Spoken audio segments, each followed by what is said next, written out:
বার্তা এক নজর।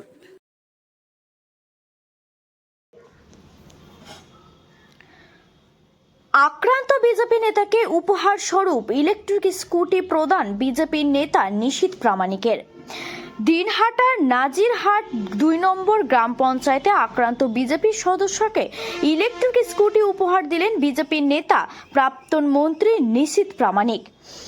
নাজিরহাট ২ নম্বর গ্রাম পঞ্চায়েতে বিজেপি পঞ্চায়েত সদস্য জ্যোতিকা বর্মনের পাশে দাঁড়িয়ে একটি ইলেকট্রিক স্কুটি তুলে দিলেন বিজেপির প্রাক্তন সাংসদ ও প্রতিমন্ত্রী নিশীথ প্রামাণিক। বৃহস্পতিবার সন্ধ্যায় ভেটাগুড়িতে নিজের বাসভবনে আয়োজিত এক অনুষ্ঠানের মাধ্যমে এই স্কুটি তুলে দেন তিনি।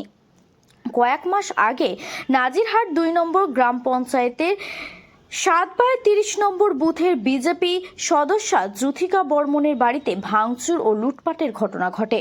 অভিযোগ, তৃণমূল সমর্থকরা তার বাড়িতে হামলা চালিয়ে সম্পত্তি ক্ষতিগ্রস্ত করার পাশাপাশি তার ব্যক্তিগত স্কুটিও ভেঙে ফেলে। এই অবস্থায় বিজেপি নেতা নিশীথ প্রামাণিক জ্যোতিকার পাশে দাঁড়ানোর সিদ্ধান্ত নেন।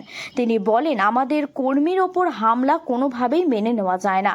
জ্যোতিকা শুধু একজন সক্রিয় কর্মী নন, তিনি একজন সংগ্রামী নেত্রী। তার ক্ষতিপূরণ ও নিরাপত্তা নিশ্চিত করাই আমাদের দায়িত্ব।